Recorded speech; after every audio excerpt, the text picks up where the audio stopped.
ओम श्री परमात्मने नमः। ओम नमो भगवते वासुदेवाय। श्रीमद् भागवतम महापुराण द्वितीय स्कंद अध्याय 2। भगवान के स्थूल और सूक्ष्म रूपों की धारणा तथा क्रम मुक्ति और सद्यो मुक्ति का वर्णन। श्री सुखदेव जी कहते हैं, सृष्टि के प्रारंभ में ब्रह्मा जी ने इसी धारणा के द्वारा प्रसन्न हुए भगवान से वह सृष्टि विषयक स्मृति प्राप्त की थी जो पहले प्रलय काल में विलुप्त हो गई थी। इससे उनकी दृष्टि अमोघ और बुद्धि निश्चयात्मका हो गई। तब उन्होंने इस जगत को वैसे ही रचा जैसा कि यह प्रलय के पहले था। वेदों की वर्णन शैली ही इस प्रकार की है कि लोगों की बुद्धि स्वर्ग आदि निरर्थक नामों के फेर में फंस जाती है। जीव वहाँ सुख की वासना से स्वप्न सा देखता हुआ भटकने लगता है, किंतु उन मायामय लोकों में कहीं भी उसे सच्चे सुख की प्राप्ति नहीं होती। इसलिए विद्वान पुरुष को चाहिए कि वह विविध नाम वाले पदार्थों से उतना ही व्यवहार करे जितना प्रयोजनीय हो। अपनी बुद्धि को उनकी निस्सारता के निश्चय से परिपूर्ण रखे और एक क्षण के लिए भी असावधान न हो। यदि संसार के पदार्थ प्रारब्धवश बिना परिश्रम के यूं ही मिल जाएं, तब उनके उपार्जन का परिश्रम व्यर्थ समझकर उनके लिए कोई प्रयत्न न करें। जब जमीन पर सोने से काम चल सकता है, तब पलंग के लिए प्रयत्न करने से क्या प्रयोजन। जब भुजाएं अपने को भगवान की कृपा से स्वयं ही मिली हुई हैं, तब तकियों की क्या आवश्यकता। जब अंजलि से काम चल सकता है, तब बहुत से बर्तन क्यों बटोरें। वृक्ष की छाल पहनकर या वस्त्रहीन रहकर भी यदि जीवन धारण किया जा सकता है, तो वस्त्रों की क्या आवश्यकता। पहनने को क्या रास्तों में चिथड़े नहीं हैं। भूख लगने पर दूसरों के लिए ही शरीर धारण करने वाले वृक्ष और क्या फल फूल की भिक्षा नहीं देते। जल चाहने वालों के लिए नदियाँ क्या बिल्कुल सूख गई हैं। रहने के लिए क्या पहाड़ों की गुफाएं बंद कर दी गई हैं।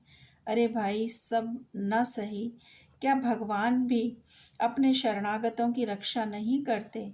ऐसी स्थिति में बुद्धिमान लोग भी धन के नशे में चूर घमंडी धनियों की चापलूसी क्यों करते हैं।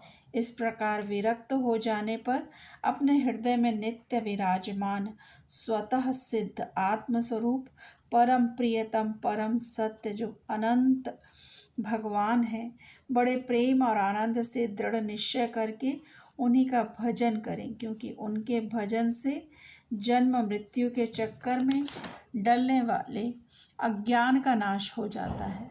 पशुओं की तो बात ही अलग है, परंतु मनुष्यों में भला ऐसा कौन है जो लोगों को इस संसार रूप वैतरणी नदी में गिरकर अपने कर्म जन्म दुखों को भोगते हुए देख कर भी भगवान का मंगलमय चिंतन नहीं करेगा।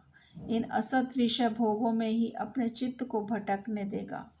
कोई कोई साधक अपने शरीर के भीतर हृदय आकाश में विराजमान भगवान के प्रदेश मात्र स्वरूप की धारणा करते हैं। वे ऐसा ध्यान करते हैं कि भगवान की चार भुजाओं में शंख चक्र गदा और पद्म है। उनके मुख पर प्रसन्नता झलक रही है। कमल के समान विशाल और कमल नेत्र हैं। कदम्ब के पुष्प की केसर के समान पीला वस्त्र धारण किए हुए हैं। भुजाओं में श्रेष्ठ रत्नों से जड़े हुए सोने के बाजूबंद शोभायमान है। सिर पर बड़ा ही सुंदर मुकुट और कानों में कुंडल हैं, जिनमें जड़े हुए बहुमूल्य रत्न जगमगा रहे हैं। उनके चरण कमल योगेश्वरों के खिले हुए हृदय कमल की कर्णिका पर विराजित हैं। उनके हृदय पर श्रीवत्स का चिन्ह, एक सुनहरी रेखा है। गले में कौस्तुभ मणि लटक रही है। वक्ष स्थल कभी ना कुम्हलाने वाली वनमाला से घिरा हुआ है। वे कमर में करधनी, अंगुलियों में बहुमूल्य अंगूठी, चरणों में नूपुर और हाथों में कंगन आदि आभूषण धारण किए हुए हैं। उनके बालों की लटें बहुत चिकनी, निर्मल, घुंघराली और नीली हैं। उनका मुख कमल मंद मंद मुस्कान से खिल रहा है। लीलापूर्ण उन्मुक्त हास्य और चितवन से शोभायमान भौहों के द्वारा वे भक्तजनों पर अनंत अनुग्रह की वर्षा कर रहे हैं। जब तक मन इस धारणा के द्वारा स्थिर न हो जाए, तब तक बार बार इन चिंतन स्वरूप भगवान को देखते रहने की चेष्टा करनी चाहिए। भगवान के चरण कमलों से लेकर उनके मुस्कान युक्त मुख कमल पर्यंत समस्त अंगों की एक एक करके बुद्धि के द्वारा धारणा करनी चाहिए। जैसे जैसे बुद्धि शुद्ध होती जाएगी, वैसे वैसे चित्त स्थिर होता जाएगा। जब एक अंग का ध्यान ठीक ठीक होने लगे, तब उसे छोड़कर दूसरे अंग का ध्यान करना चाहिए। ये विशेषेश्वर भगवान दृश्य नहीं, दृष्टा हैं, सगुण नहीं, निर्गुण हैं। सब कुछ इन्हीं का स्वरूप है। जब तक इनमें अनन्य प्रेममय भक्ति योग न हो जाए, तब तक साधक को नित्य नैमित्तिक कर्मों के बाद एकाग्रता से भगवान के उपयुक्त स्थूल रूप का ही चिंतन करना चाहिए। परीक्षित, जब योगी पुरुष इस मनुष्य लोक को छोड़ना चाहे, तब देश और काल में मन को न लगाए। सुखपूर्वक स्थिर आसन से बैठकर प्राणों को जीतकर मन से इंद्रियों का संयम करे और तदंतर अपनी निर्मल बुद्धि से मन को नियमित करके मन के साथ बुद्धि को क्षेत्रज्ञ में और क्षेत्रज्ञ को अंतरात्मा में लीन कर दे। फिर अंतरात्मा को परमात्मा में लीन करके धीर पुरुष उस परम शांतिमय अवस्था में स्थित हो जाए। फिर उसके लिए कोई कर्तव्य शेष नहीं रहता। इस अवस्था में सत्वगुण भी नहीं है, फिर रजोगुण और तमोगुण की तो बात ही क्या है। अहंकार, महतत्व और प्रकृति का भी वहाँ अस्तित्व नहीं है। उस स्थिति में जब देवताओं के नियामक काल की भी दाल नहीं गलती, तब देवता और उनके अधीन रहने वाले प्राणी तो रह ही कैसे सकते हैं। योगी लोग यह नहीं वह नहीं, इस प्रकार परमात्मा से भिन्न पदार्थों का त्याग करना चाहते हैं और शरीर तथा उसके संबंधी पदार्थों में आत्मबुद्धि का त्याग करके हृदय के द्वारा पद पद पर भगवान के जिस परम पूज्य स्वरूप का आलिंगन करते हुए अनन्य प्रेम से परिपूर्ण रहते हैं, वही भगवान विष्णु का परम पद है। इस विषय में समस्त शास्त्रों की सम्मति है। ज्ञान दृष्टि के बल से जिसके चित्त की वासना नष्ट हो गई है, उस ब्रह्मनिष्ठ योगी को इस प्रकार अपने शरीर का त्याग करना चाहिए। पहले एड़ी से अपनी गुदा को दबाकर स्थिर हो जाएं और तब बिना घबराहट के प्राणवायु को षटचक्र मेदन की रीति से ऊपर ले जाएं। मनस्वी योगी को चाहिए कि नाभि चक्र मणिपुर में स्थित वायु को हृदय चक्र अनाहत में, वहाँ से उदान वायु के द्वारा वक्ष स्थल के ऊपर विशुद्ध चक्र में, फिर उस वायु को धीरे धीरे तालु मूल में विशुद्ध चक्र के अग्रभाग में चढ़ा दें। तदंतर 2 आँख, 2 कान, 2 नासिक छिद्र और मुख, इन 7 छिद्रों को रोककर उस तालु मूल में स्थित वायु को भौहों के बीच आज्ञा चक्र में ले जाएं। यदि किसी लोक में जाने की इच्छा ना हो, तो आधी घड़ी तक उस वायु को वहीं रोककर स्थिर लक्ष्य के साथ उस सहस्त्रार में ले जाकर परमात्मा में स्थित हो जाएं। इसके बाद ब्रह्मांड का भेदन करके शरीर इंद्रियादि को छोड़ दें।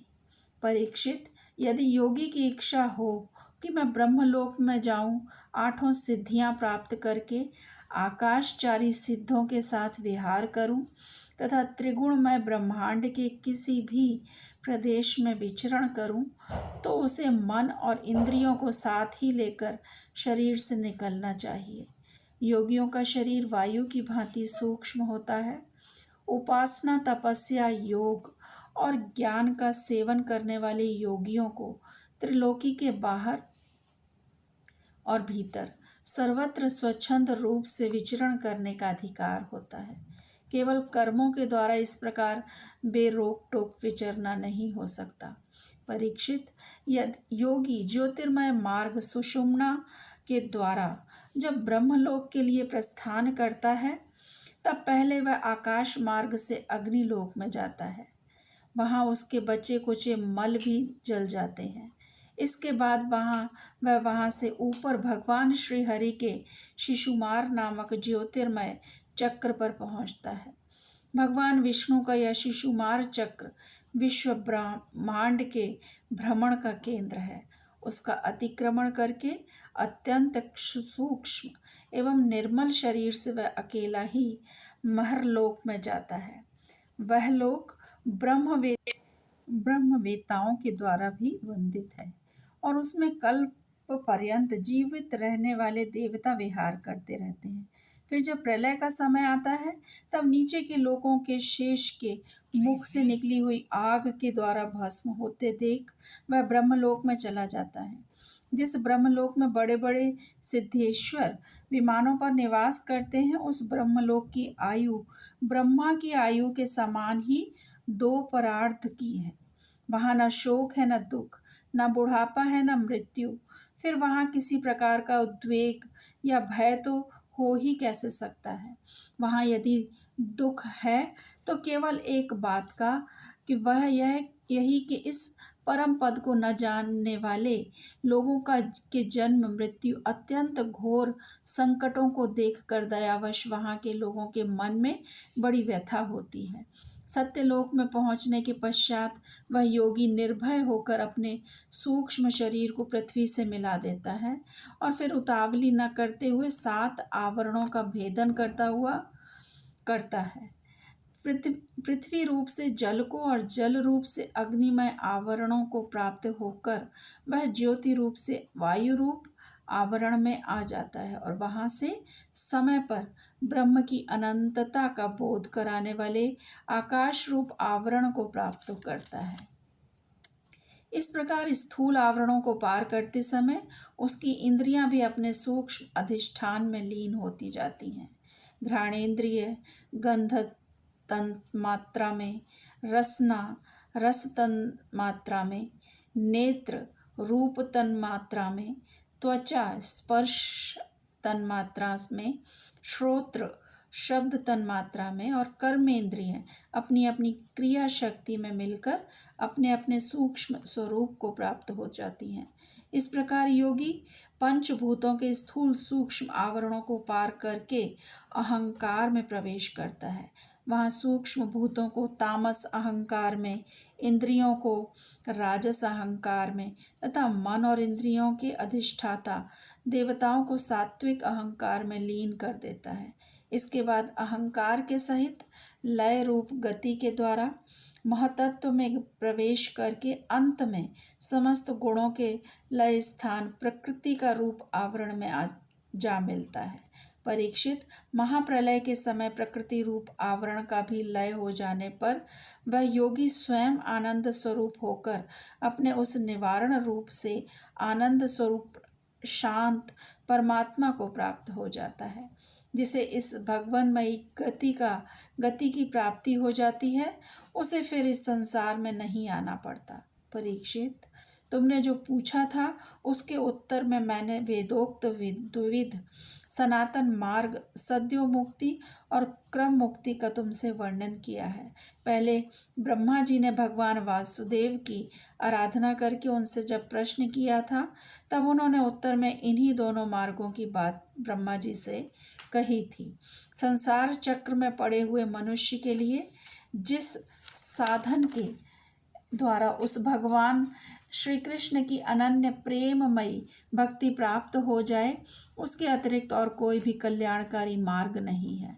भगवान ब्रह्मा ने एकाग्र चित्त से सारे वेदों का 3 बार अनुशीलन करके अपनी बुद्धि से यही निश्चय किया कि जिससे सर्वात्मा भगवान श्री कृष्ण के प्रति अनन्य प्रेम प्राप्त हो, वही सर्वश्रेष्ठ धर्म है। समस्त चर अचर प्राणियों में उनके आत्मा रूप से भगवान श्री कृष्ण ही लक्षित होते हैं, क्योंकि ये बुद्धि आदि अदृश्य पदार्थ उनका अनुमान कराने वाले लक्षण हैं। वे इन सब के साक्षी एकमात्र दृष्टा हैं। परीक्षित, इसलिए मनुष्यों को चाहिए कि सब समय और सभी स्थितियों में अपनी संपूर्ण शक्ति से भगवान श्री हरि का ही श्रवण, कीर्तन और स्मरण करें। राजन, संत पुरुष आत्मस्वरूप भगवान की कथा का मधुर अमृत बांटते ही रहते हैं। जो अपने कान के दोनों में भर भर कर उसका पान करते हैं, उनके हृदय में से विषयों का विषैला प्रभाव जाता रहता है, वह शुद्ध हो जाता है और वे भगवान श्री कृष्ण के चरण कमलों की सन्निधि प्राप्त कर लेते हैं। ओम नमो भगवते वासुदेवाय। श्री कृष्ण अर्पणम अस्तु। हरे कृष्णा।